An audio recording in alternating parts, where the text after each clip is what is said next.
Moment in India's global trade positioning, Deepak, and the fact that we have this is the 15th trade agreement signed in the recent few years, and this is a big one coming in from the United Kingdom.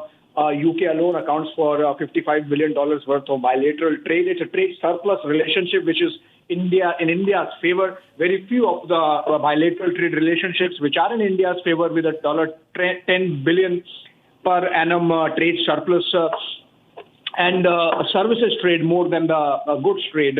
This trade deal is going to open up our markets for the British goods and services, and of course open up British market for our goods and services, minus of course dairy and agriculture, which remains a protected area still. And that's to the credit of the government, that they have negotiated a hard bargain on while opening up many of these sectors. But not getting into dairy and agriculture, which is a sensitive issue, given the fact that 55% of our population still is dependent on agriculture, though, of course, agriculture constitutes now about 15% only of our GDP. This trade deal is going to add another $34 billion per annum to India-UK trade by about another decade. To begin with, about $6 billion. It is going to add 0.6% to the UK GDP, and that gives you an idea of the kind of relevance, salience, and importance India has gained in terms of its economic muscle. In fact, in the last 1 year alone, we have pushed United Kingdom and Germany to become the fourth largest global economy, and that really gets reflected in the number of countries that are queuing up to sign a trade deal. This is also a significant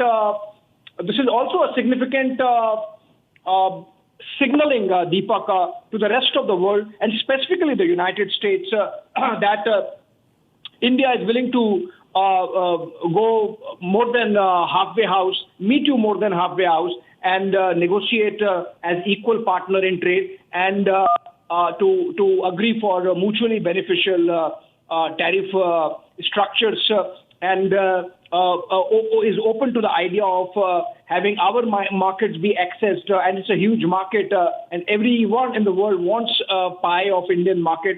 So why not? But it has to be a quid pro quo. It has to be an equal partners engagement, and that's what I think the messaging is, with Prime Minister traveling to London, and from right there from the West, and in many ways the global financial capital that London is, to be making a statement of sorts of India's confidence, essentially, in having these hard-boiled negotiations, and they go on for years together. We have had already 5 or 6 rounds with the United States. In the case of United Kingdom, 3+ years. Things began in January of 2022, when Boris Johnson was the Prime Minister, and then since then Liz Truss and Rishi Sunak, and now Keir Starmer, and the deal getting signed has been signed, and we are looking up to a joint statement by the two leaders any moment now. And so while the nitty-gritties of the deal are going to kick in only about a few months from now, maybe 8 or 10 months, because remember, we are two good, vibrant, strong democracies. So obviously, when the government sign these kind of agreements, they have to be ratified by respective parliaments. So in the case of India, our parliament; in the case of United Kingdom, their parliament, they would need to ratify this trade deal, and then of course it kicks in.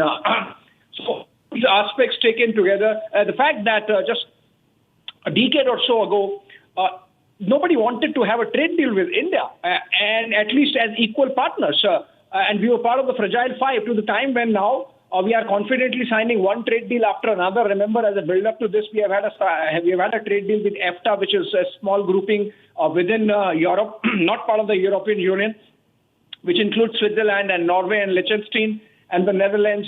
And then we have signed a separate trade deal with Australia. We have signed a separate trade deal with the UAE. And all these trade deals are already giving momentum to India's goods and services trade worldwide, and it is expected that, like in the case of earlier trade deals, this is also going to bring in more resilience to Indian economy, bring in more openness to our markets, make consumers in India benefit from better products and more competition, and it's going to ultimately strengthen our own industrial muscle. Some people have raised concerns about Make in India, because if goods get cheaper and it's cheaper to import, then why would these corporations have incentives to really come set up shop in India? So, for example, in the case of automobile sector, we have made a big concession in this India-UK FTA